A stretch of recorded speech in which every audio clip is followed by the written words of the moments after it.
Malu bertanya sesat di jalan.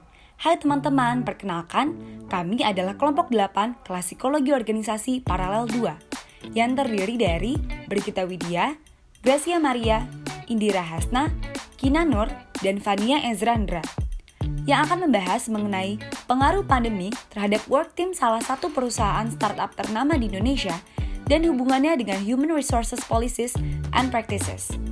Kalian penasaran nggak sih? Yuk kita simak! Semua perusahaan pasti lekat dengan suatu hal yang bernama motto. Salah satunya perusahaan startup yang satu ini. Motto dari startup company ini adalah setiap karyawan dituntut untuk menjadi responsible adult, atau kata lainnya dewasa yang bertanggung jawab.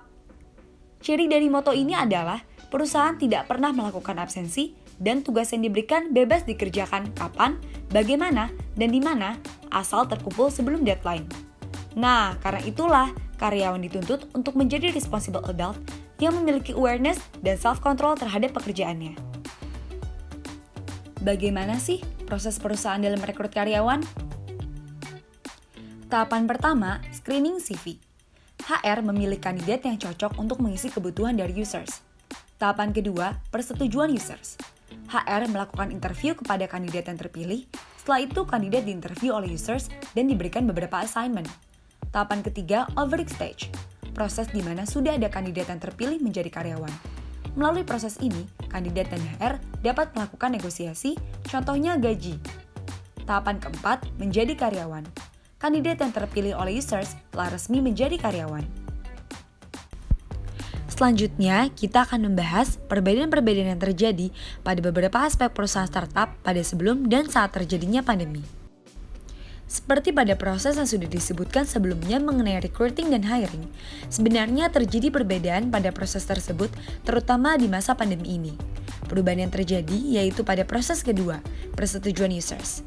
Sebelum pandemi, beberapa kandidat yang lolos pada proses pertama akan dipanggil ke kantor untuk melakukan interview dan beberapa assignment.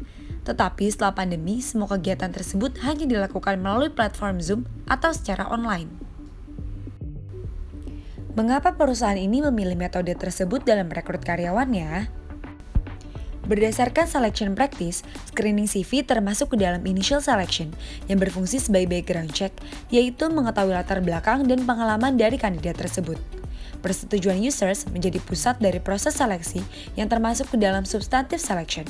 Pada tahapan ini dilakukannya beberapa aktivitas, yaitu performance stimulation test untuk mengukur seperti apa persepsi kandidat dalam melakukan tugasnya, dan interview. Untuk mengetahui apakah calon karyawan cocok atau tidak dapat dilihat ketika interview dan ketika mereka diberikan pertanyaan mengenai cara mereka memanage konflik. Berdasarkan jawaban dari calon karyawan, seperti apakah calon karyawan menyelesaikan masalah bersama atau tidak, atau apakah mereka menerima jika mereka memang salah, akan menentukan orang tersebut cocok atau tidak dalam tim, yang kemudian akan ditentukan oleh bos dalam tim tersebut karena kultur dalam tim dibentuk olehnya.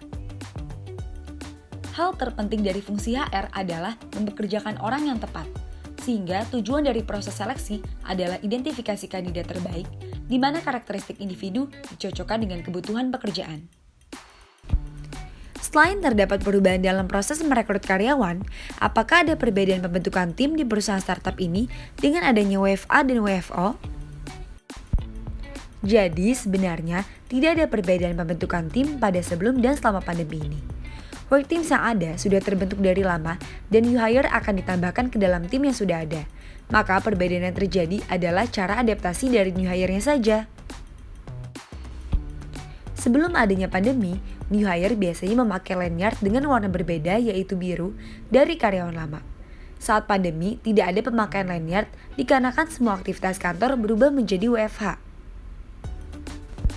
Selanjutnya, salah satu kebijakan dari perusahaan startup ini adalah setiap new hire biasanya akan mendapatkan buddy yang berfungsi untuk membantu new hire lebih cepat beradaptasi. Sebelum adanya pandemi, buddy biasanya menyisihkan waktu lebih untuk new hire dengan cara makan siang bersama sambil bercengkrama. Saat pandemi, karena tidak bisa bertatap muka secara langsung, buddy harus menyisihkan waktu lebih untuk bercengkrama dengan new hire melalui aplikasi Zoom atau semacamnya. Selanjutnya, apa saja perbedaan dalam tim sebelum dan ketika pandemi? Yang pertama, perbedaan dapat dilihat dari cara untuk problem solving. Sebelum pandemi, jika terdapat masalah kecil, biasanya karyawan akan ngopi bersama atau istilahnya tinggal dicolek aja untuk membahas masalah kecil. Sedangkan ketika pandemi, dibutuhkan kemampuan problem solving melalui online. Hal ini menyebabkan karyawan menjadi lebih jarang melaporkan masalah yang dialami dibandingkan sebelum pandemi. Perbedaan lain yang muncul yaitu bertambahnya virtual team baru yang terbentuk saat pandemi. Supaya virtual team ini efektif, manajer perlu membangun kepercayaan antar anggota, progres harus dimonitor untuk menjaga semangat kelompok, dan usaha serta produk yang dibuat tim dipublikasi melalui organisasi supaya tim tidak terasa invisible. Maka dari itu, semenjak pandemi, jam kerja lebih banyak dimanfaatkan untuk rapat atau meeting dibandingkan bekerja mandiri atau deep work. Selain dapat digunakan untuk membicarakan pekerjaan, meeting juga dapat digunakan untuk menjaga engagement antar karyawan. Melihat adanya perubahan berbagai aspek pada sebelum dan ketika pandemi, berikut beberapa adaptasi yang telah dilakukan perusahaan. Perusahaan mengajak karyawan untuk problem solving dan melaksanakan virtual teams dengan menggunakan salah satu fitur aplikasi chat online yang bernama Slack. Fitur ini memudahkan para karyawan untuk bekerja secara efektif dari rumah karena dapat digunakan untuk mengirimkan pesan dan melakukan panggilan dengan lancar. Selain itu, sebelum pandemi sering diadakan gathering, namun hal tersebut tidak dapat dilakukan ketika pandemi, sehingga dibentuk kegiatan Town Hall yang peruntukannya sama-sama untuk menjaga engagement antar karyawan. Town Hall dilakukan untuk connect ke sesama karyawan di Jakarta atau yang ada di global. Isi dari Town Hall adalah mengapresiasi ketika ada karyawan lain yang achieve sesuatu, merayakan karyawan yang ulang tahun, merayakan work anniversary, dan alternatif lain yang dibuat oleh manajer dari sebuah tim adalah meeting yang dibuat hanya untuk bercengkrama. Menurut teori salah satu kegiatan Town Hall, yaitu merayakan achievement karyawan lain, merupakan sesuatu yang dilakukan oleh perusahaan sebagai wadah untuk mengapresiasi dan mempublikasikan usaha serta produk yang sudah dibuat oleh tim, sehingga virtual team merasa dianggap dan dibutuhkan. Setelah beradaptasi kurang lebih 1 tahun berada di masa pandemi ini, dilihat perubahan yang dilakukan kantor demi keberlangsungan pekerjaan berjalan dengan baik. Ini dibuktikan dari pekerjaan yang on track dan achieve menurut narasumber kami. Setelah melakukan wawancara dan mengaitkannya ke teori, dapat disimpulkan bahwa pandemi COVID-19 menyebabkan beberapa perubahan yang mengharuskan perusahaan melakukan adaptasi. Adaptasi yang dilakukan oleh perusahaan startup terkemuka ini meliputi proses perekrutan, cara new hire menyesuaikan diri di perusahaan baru, interaksi antar karyawan, dan kinerja serta pemecahan masalah atau problem solving. Mampu beradaptasi, mampu bertahan. Kami mempelajari bahwa adaptasi merupakan inti dari permasalahan di semua perusahaan, termasuk perusahaan startup ini.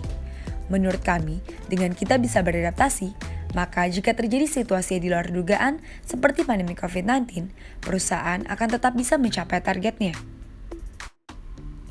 Sekian penjelasan mengenai dampak pandemi terhadap salah satu perusahaan startup terkemuka di Indonesia. Semoga video ini dapat membantu kalian memahaminya ya. Terima kasih.